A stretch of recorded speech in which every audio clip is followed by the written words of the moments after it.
හොඳයි ක්‍රිස්තුස් යේසුස් වහන්සේගේ නාමයෙන් ඉතාමත් ආදරයෙන් ගෞරවයෙන් ඔබ හැම කෙනෙක්වම පිළිගනු ලබනවා. මම විශ්වාස කරනවා මේ දවස්වල ඔබ මම දමන පණිවිඩ ඔබ අසනවා. ඒ තුල ඔබ යම් දෙයක් ඔබත්පත් කරගෙන තිබෙනවා. මට බොහොම සන්තෝෂයි. බොහෝ අය මට කතා කරනවා. ඔවුන් මට කියනවා ඔවුන් ලබන දේ පිළිබඳව ඔවුන් යම් කිසි ආකාරයෙන් ජීවිතයට යම් දේවල් ඔවුන් අදාළ කරගනිමින් ඔවුන්ගේ ජීවිතේ වැරදුණු තැන් ඔවුන්ට නිවැරදි කරගන්න දෙවියන් වහන්සේගේ වචනය ඔවුන්ට ආශිර්වාදයක් වුණ බව ඔවුන් මට මතක් කර තිබෙනවා. ඉතින් බොහොමත්ම ස්තුතියි සහ දෙවියන් වහන්සේට සියලු ගෞරවය සියලු මහිමය අද දවසේ අපි බලන්නට යනවා යෝසෙප් දෙවියන් වහන්සේ විසින් යෝසෙප් උන්වහන්සේ කැඳෙව්වා. උන්වහන්සේ යෝසෙප්ට දර්ශනයක් උන්වහන්සේ දුන්නා. යම්කිසි ආකාරයෙන් ස්වප්නයක් උන්වහන්සේ දුන්නා. ඒ ස්වප්නෙට දෙවියන් වහන්සේ යෝසෙප්ගේ ජීවිතය කුමන අයුරකින්ද ගෙන යනු ලබන්නේ.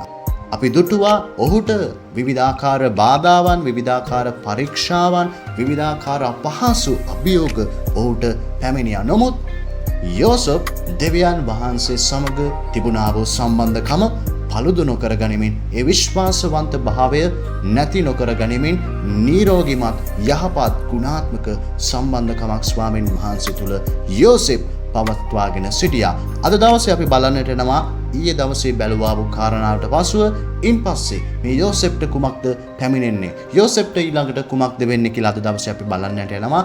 ඒ තුලින් අපිට අපේ ජීවිතවලට අදාළ කර ගැනීමක් අද දවසේ අපි කරගන්නට යනවා. උන්වහන්සේගේ වචනය අපේ ජීවනයට ආලෝකයක් සහ අපේ මාර්ගයට මාවතට උන්වහන්සේගේ වචනය පහනක් වන බැවින් අපේ අඳුරු ස්ථානයන් වලට ආලෝකයක් වන පිණිස දෙවියන් වහන්සේගේ වචනය සත්‍යතාවය අපිට ජීවනයක් අපිට මිහිරක් ගෙන දෙන බව උන්වහන්සේගේ වචනය අපිට ආශිර්වාදයක් වී තිබෙනවා. ඉතින් මම කියවන්නට යනවා උපති පොතේ 39 වන පරිච්ඡේදයේ 11 වෙනි පදයේ සිට කාරණා කිහිපයක් අපි කියවමින් ඒ ඇතුළ තිබෙන අන්තර්ගතය අපි එළියට අරගෙන ඒ තුල ඒ සිදුවීම තුල අපිට ගත යුතු කොටස දොඩමක් අපි අරගෙන දොඩම කපලා අපි මොකද කරන්නේ, ඒක කෝප් එකට හොඳට යුසන් ටික මිරිකලා අපි ගන්නවා වගේම දේව වචනේ තිබෙන මේ යුෂ අපි හොඳට මිරිකලා ඒකේ තිබෙන සාරය අපේ ජීවිතවලට අද දවසේ අපේ ආත්මයට ජීවනයක් ගෙන දෙන පිණිස අපි මේ දේවල් අදාළ කරගන්නට යනවා. ඉතින් මේක අසන්නෝ පමණක් නොවේ, ක්‍රියාවට නන්වීමත් ඔබගේ වගකීමක්. අපි කියවමුද උපති පොතේ 39 වන පරිච්ඡේදයේ 11 වෙනි පදයේ කුමක්ද කියන්නේ කියලා. තවද මේ කාලයේහි එක් දවසක ඔහු තමාගේ වැඩ කරන පිණිස ගෙට ඇතුල් විය. දැන් යෝසෙප් ඇවිල්ලා මේ ගෙදර කවුද? ඔහු ඇවිල්ලා මේ ගෙදර වහලෙක්. එහෙම නැත්නම් ගෙදර දොරේ වැඩ කරගෙන හැම වැඩ කටයුත්තක්ම යෝසෙප්ට බාර දීලා තිබ්බා. යෝසෙප් හැම දෙයක්ම විශ්වාසවන්තව තමාගේ ස්වාමියාගේ හදවත සිත දිනාගෙන දැන් ඔහු යහපත් අයුරින් දැන් ඔහු වැඩ කරමින් සිටිනවා. නමුත් අපි දන්නවා දැන් ඔහු ජීවත් වෙන ඔහු වැඩ කරන නිවස තුල ඔහුට මේ වෙලාවේ තමන් වැඩ කරන ගෙදර ස්වාමි පුරුෂයාගේ භාර්යාවගෙන් ඇරයුමක් ඇවිල්ලා තියෙනවා ඇය කෙරෙහි පැමිණ සයන්ගත වෙන්න. ඉතින් දැන් යෝසෙප් මෙවැනි වාතාවරණයක යෝසෙප් දැන් ඔහුගේ වැඩ කිරීම ඔහුගේ වැඩපළ කිරීම සඳහා නිවසට යලිත් ඇතුළත් වෙනවා. අපිට දකින්නට පුළුවන් ගෙදර මිනිස්සුන්ගෙන් කිසිවක් එහි ඇතුලේ නොසිටියේය. 12 වෙනි පදයේ කියනවා ඈ ඔහුගේ සලුවෙන් ඔහු අල්වා මා සමග සයනය කරන්නයි කීවාය. එවිට ඔහු තමාගේ සලුව ඇගේ අතට හැර පිටතට පලා ගියේය. කුමක්ද සිද්ධ වෙන්නේ? යෝසෙප් තමන්ගේ කොටස තමන්ට පැවරුණු වගකීම රාජකාරිය කරන්න නිවසට ඇතුළු වුණාට පස්සේ පොතිපර්ගේ භාර්යාව ඇවිල්ලා යෝසෙප්ගේ සලුවෙන් යෝසෙප් ඇදලා ගන්න හදනවා.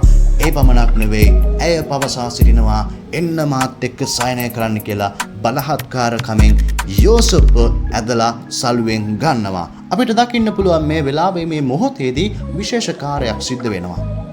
මෙවැනි ආකාරයෙන් බලපෑමක් කාන්තාවක් විසින් මේ වාගේ පුරුෂයෙක්ට කරනකොට අපිට මේක ඔබට සිතන්න පුළුවන් මේක අලුත් කෙනෙක් නම් එහෙම දෙයක් නම් කවදාවත් වෙන්න බෑ. නමුත් සත්‍ය වශයෙන්ම එවැනි ආකාරයේ සිදුවීම ඒ ආරින්ම සිද්ධ වී තිබෙනවා. මන්දයත් උන්වහන්සේගේ වචනය කිසි කලකත් බොරු වන්නේ නැහැ. අපි බොරු වුණත්, අපි අවිශ්වාසවන්ත වුණත් උන්වහන්සේගේ වචනය කවදාවත් වෙනස් වෙන්නේ නැහැ. එය බොරු වෙන්නේ නැහැ. ඉතින් උන්වහන්සේගේ සත්‍යතාවයේ වචනේ ලියලා තිබෙන දේ අපි පිළිගන්න ඕනේ, අපි විශ්වාස කරන්න ඕනේ. අපිට දකින්න පුළුවන් මේ වෙලාවේදී කුමක්ද සිද්ධ වෙන්නේ?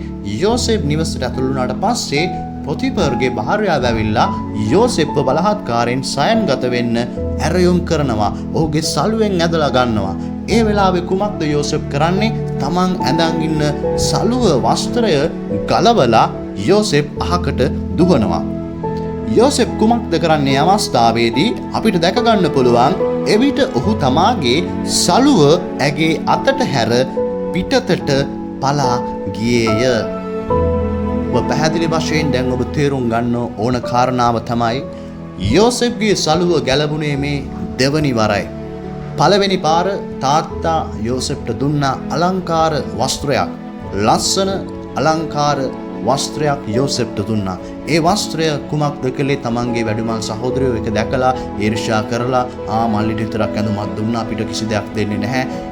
එවැනි ආකාරයෙන් යෝසෙෆ් ගැන යම් කිසි ආකාරයෙන් තිත්තකමක්, වෛරයක්, ඊර්ෂ්‍යාවක් ඇති කරගෙන තමන්ගේ වැඩිමල් සහෝදරයින් මේ යෝසෙෆ්ගේ එහෙම නැත්නම් කුඩා සහෝදරයාගේ වස්ත්‍රය ගලවලා වතුර නැති වලකට හුව දමනු ලැබුවා. ඒක තමයි පළවෙනි අවස්ථාව. මේක තමයි දෙවෙනි අවස්ථාව, යෝසෙෆ්ගේ වස්ත්‍රය ගැලවෙන. නමුත් ඔබ දන්නවාද යෝසෙෆ්ගේ වස්ත්‍රය දෙවරක් ගැලවුණාට ඔහුගේ චරිතය ගැලවුණේ නැහැ. ඔහුගේ චරිතය අවමානයට පත් වුණේ නැහැ. ඔබ දන්නවද අපගේ ජීවිතවල සමහර වෙලාවට අපි කරන වැරදි, අපි කරන අපවිත්‍රකම්, අපි කරන කියන සියලු ක්‍රියාවන් අපි ඇතුලේ තබාගෙන අපි පිටතින් අලංකාර වස්ත්‍ර අපි පැළඳගෙන අපි යහපත් බව, අපි හොඳ බව, අපි ගුණවත් බව, අපි ලෝකෙට පෙන්වන්න පේන්න අපි ඇඳගෙන ඉන්නවා. අපගේ හෙළුව, අපගේ නිර්වස්ත්‍ර භාවය වසා ගන්නට අපි අලංකාර ඇඳුම් අපි ඇඳගෙන ඉන්නවා. ඉතින් ඒ නිසා ලෝකෙට සහ දකින මනුෂ්‍යයන්ට පෙනෙන්නේ අපි වෛතාම අලංකාර වැදගත් ගෞරවාන්විත පුද්ගලයන් හැටියට. නමුත් ඔබ දන්නවාද යෝසෙෆ්ගේ වස්ත්‍රය ගැලවුවාට පස්සේ ඔහු අවමානයට පත් වෙන්නේ නැති, ඔහු අපහසුතාවයට පත් වෙන්නේ නැති. නමුත් මිත්‍රයා ඔබ දැනගන්න යෝසෙෆ්ගේ වස්ත්‍රය දෙවරක් ඔහු තුලින් ගැලවී ගියත් ඔහුගේ චරිතය ගැලවී ගියේ නැහැ. ඔහුගේ චරිතයට අවමානයක් වුණේ නැහැ. නමුත් අපිට දැක ගන්නට පුළුවන් ඉදිරි කතාවේදී ඔබ මතක තබා ගන්න යෝසෙෆ්ගේ චරිතය කැතබුණේ නැහැ. යෝසෙෆ්ගේ චරිතය ඔහු ආරක්ෂා කරගත්තා. ඔහුව නිර්වස්ත්‍ර කරා. අපිට දැක ගන්න පුළුවන් ඔහුගේ වස්ත්‍ර ගලවලා ඔහුව අවමානයට පත් කළා, ඔහුව සුළු කළා.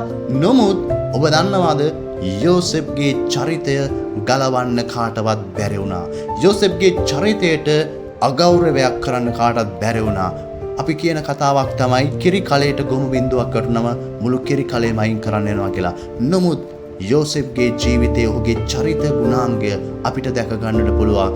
ඔහු කුමන වෙලාවකත් ඔහුගේ චරිතයට පළුද්දක් කරගත්තේ නැහැ. ඔබ මේ කොටසෙන්, මේ කතාවෙන් ඔබ තේරුම් ගත යුතු දේ වන්නේ අද දවසේ ඔබගේ ජීවිතය, ඔබගේ චරිතය ඉතාමත් වැදගත්. මේ ජීවන ගමන තුළ ඔබේ චරිතයට කුමන හෝ ආකාරයෙන් කැළලක්, යම්කිසි ආකාරයෙන් කළු පැල්ලමක් ඒකට එකතු වුණොත් ඒක කවදාවත් ඒක නිවැරදි කරගන්න බැරි වෙයි. ඉතින් ඒ නිසා ඔබට වගකීමක් තිබෙනවා. ඔබව මනුෂ්‍යයන් අවමානයට පත් කරන්න හැදුවත්, ඔබව සුළු කරන්න හැදුවත්, ඔබ වෙතට පාපේ රැගෙන ඇවිල්ලා ඔබව වැළඳ ගන්න හැදුවත්, ඒ පාපය කෙරෙහින් පලා දුවන්න ඔබ සූදානම්ව සිටින්න ඕනේ. බොහෝ වෙලාවට අපි පලා දුවන්නේ පාපයට. දැන් මේ වෙලාවේ අනිත් පැත්ත. යෝසෙෆ් මොකද කරන්නේ? යෝසෙෆ් වෙතට පාපේ එනකොට යෝසෙෆ් ඒ පාපය දාලා පලා දුවනවා. අපි කරන්නේ කොමක්ද? අපි පාපේ පැත්තට පලා දුවනවා. ධර්මිෂ්ඨකමින් පාපේ වෙතට අපි පලා දුවනවා. ඉතින් අපිට හිම වෙන්න බෑ. ඉතින් ඒ නිසා අපි තේරුම් ගන්න ඕනේ අපිට මේ ජීවන ගමන තුල අර්ථවත් ගුණාත්මක චරිතයක් අපිට තිබෙන්න ඕනේ. අපිට මොන දේ කළත් අපේ චරිතය හරි නැත්තම් මේ කිසි දෙයක් අපිට සාර්ථක වෙන්න යන්නේ නැහැ. ඉතින් එම නිසා ඔබ තේරුම් ගත යුතු දේ තමයි ආබ්‍රහම්ට වගේ ඇදහිල්ලක් තිබ්බට දාවිඩ්ට වගේ නමස්කාර කිරීමේ ආත්මයක් තිබ්බට යෝසෙෆ්ට වගේ විනයක් නැත්තම් අපේ ජීවිතේ ගොඩක් දැන් අපි ෆේල් වෙන්න යනවා. ඉතින් එම නිසා අද දවසේ දෙවියන් වහන්සේගේ වචනය ඔබ හැම කෙනෙක්ටම ආශිර්වාදයක් සහ මෙහි අන්තර්ගත වී තිබෙන සිළු සත්‍යතාවයන් තුළ පැවතීම තුළ ඔබගේ ජීවිතය යහපත් මාර්ගයේ මාවදී ස්වාමීන් වහන්සේ තුළ ඔබ පාපය කෙරෙන් පලා දුවලා දෙවියන් වහන්සේගේ නාමය ගෞරවයට මහිමයට ප්‍රසන්න කිරීම සඳහා ඔබට යම් කිසි ආකාරයේ වගකීමක් කොටසක් ඔබට පැවරී තිබෙනවා. ඉතින් මේ පරීක්ෂා පැය ඔබට ලන් වෙන කල ඒකෙන් ජය ගැනීම ඔබ සතු වගකීමයි. ඉතින් ස්වාමීන් වහන්සේගේ වචනය ඔබ හැම කෙනෙක්ටම ආශිර්වාදයක්ම වේවා. ජෙසු පිහිටයි.